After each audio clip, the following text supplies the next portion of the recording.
જામનગરમાં પીએન માર્ગ બેડી રોડ પર આજે એસ્ટેટ શાખાની ટીમ ત્રાટકી હતી. અહીં રસ્તા પર દબાણરૂપે રહેલ ટેકરીઓ, કેબિનો વગેરે કબજે કરવામાં આવ્યા હતા. વ્યવસાયિક વર્ષ પૂરું થવા જઈ રહ્યું છે ત્યારે માર્ચ મહિનાના અંતિમ અઠવાડિયામાં છેલ્લા 2-3 દિવસમાં એસ્ટેટ શાખાની કડક કાર્યવાહી દબાણકર્તાઓનો હિસાબ કરી રહી હોવાનું ચિત્ર ઉપસી રહ્યું છે. જામનગરમાં ગુરુદ્વારા નજીક આવેલ જર્જરિત ઇમારતનો અમુક હિસ્સો 2 દિવસ પહેલા તૂટી પડ્યો હતો, જે પછી આજે એસ્ટેટ શાખા દ્વારા આ ઇમારતનો અકસ્માતજનક હિસ્સો તોડી પાડવાની કામગીરી કરવામાં આવી હતી. જરૂરી પાડતોડ કરી આખરે ઇમારતને સેફ સ્ટેજ પર લઈ જવામાં આવી હતી.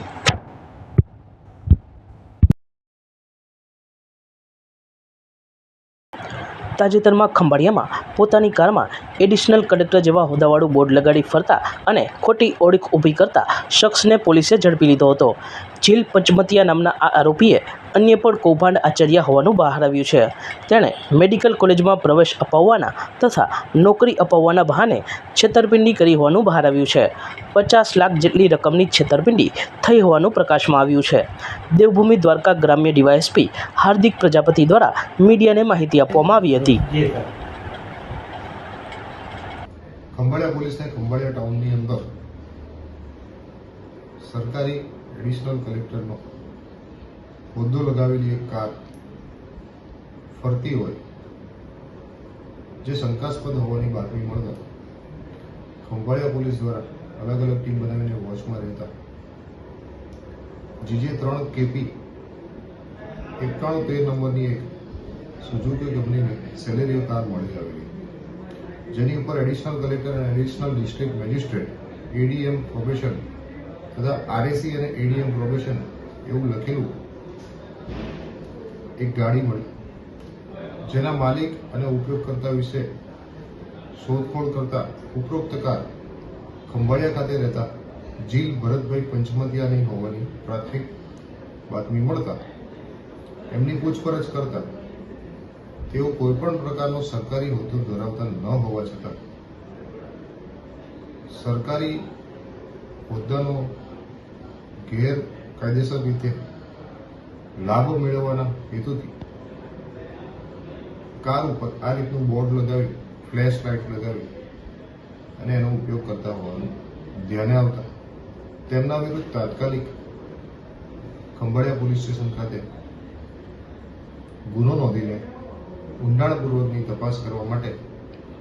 માનનીય રાજકોટ રેન્જ શ્રી યશોક કુમાર યાદવ સાહેબ તેમજ SP શ્રી નીતેશ પાંડે સાહેબ દ્વારા અમને સૂચના અને માર્ગદર્શન થઈ આવતા અમે ખંભાળિયા PI CL દેસાઈ સાહેબ, PSI બારડ સાહેબ તેમજ PI ગોયલ સાહેબની ટીમો બનાવી અને ઊંડાણપૂર્વકની તપાસ હાથ ધરી. જે દરમિયાન તપાસ કરતા તેમના ઘરેથી ઝડપી પંચનામા દરમિયાન સબ ડિવિઝનલ મેજિસ્ટ્રેટ SDM લખેલી એક લાલ કલરની plate, government of India superintendent emergency division Ashok સ્તંભોવાળું લાલ કલરનું board, Jil Panchmatiya commissionerate of medical education લખેલું એક board, doctor Jil Panchmatiya head of psychology department લખેલ નંબર પ્લેટ તેમજ ગુજરાત મેડિકલ કાઉન્સિલનું MBBSનું સર્ટિફિકેટ, એડિશનલ કલેક્ટર અને મેજિસ્ટ્રેટ રાજકોટ દ્વારા ઇસ્યુ કરેલ અમુક જાહેર પરિપત્રો, એડિશનલ ડિસ્ટ્રિક્ટ મેજિસ્ટ્રેટ રાજકોટ દ્વારા JB પંચમતિયાને ઇસ્યુ કરેલ પ્રોટોકોલ સર્ટિફિકેટ, ભારત સરકાર દ્વારા આપાતકાલીન વિભાગ સ્વાસ્થ્ય વિભાગ અને મેડિકલ વિભાગનું ડોક્ટર જીલ પંચમતિયા નામનું ફોટાવાળું ID કાર્ડ, ગુજરાત સરકારનું મિનિસ્ટ્રી ઓફ હેલ્થ ફેમિલી વેલફેરનું ડોક્ટર જીલ પંચમતિયાનું ફોટાવાળું ID કાર્ડ, એડિશનલ કલેક્ટર અને ડિસ્ટ્રિક્ટ એડિશનલ મેજિસ્ટ્રેટના હોદ્દાવાળું ઓળખ કાર્ડ તેમજ government of India emergency division health and medicine department દ્વારા ઇસ્યુ કરેલ ઓથોરાઇઝ પરમિશન લેટર તેમજ એડિશનલ ડિસ્ટ્રિક્ટ મેજિસ્ટ્રેટ અને રેસિડન્ટ એડિશનલ કલેક્ટર રાજકોટ દ્વારા ઇસ્યુ કરેલ સર્ટિફિકેટ તેમજ લેટર્સ મળી આવેલા. આ બધા જ આઈ કાર્ડ, લેટર્સ એ આ જીલ પંચમતિયા અક્યુઝ દ્વારા ખોટા સિક્કા, લેટરપેડનો ઉપયોગ કરીને બનાવેલા હોવાનું તપાસ દરમિયાન ધ્યાને આવ્યું છે. એ ઉપરાંત તપાસ દરમિયાન એમના કમર ઉપર પણ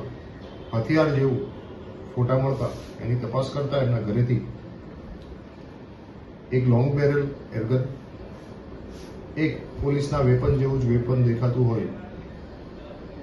એવું એક ટોય, ઉપરાંત પોલીસ દ્વારા વપરાતી ગ્લોક પિસ્ટલ જેવી જ સેમ ગ્લોક એરગન આરોપી દ્વારા એમના કબજા હેઠળથી મળી આવેલી છે. આ ઉપરાંત નકલી લેટરપેડ બનાવવા માટે ઉપયોગમાં લીધેલા વિવિધ સીલ, સિક્કાઓ, કોમ્પ્યુટર સિસ્ટમ્સ, એના મોબાઈલ ફોન તેમજ એનું એક આઈપેડ પણ સાથે મળી આવેલ છે, જેનો ઉપયોગ કરીને આ બધા નકલી ડોક્યુમેન્ટનો બનાવવામાં આવ્યા છે. ઉપરાંત વધારે તપાસ દરમિયાન ઉપરોક્ત ઈસમ પોતે નકલી એડિશનલ કલેક્ટર તેમજ ડીન તરીકેની ઓળખ આપી ફરિયાદી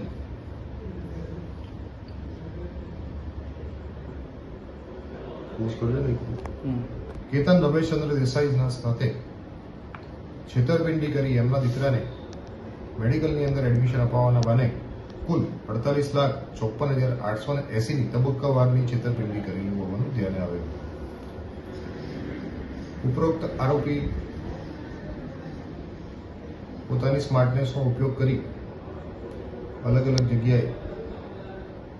પોતાનો additional collector, dean, MP college, additional collector Rajkot, Jamnagar એવી ઓળખો આપતો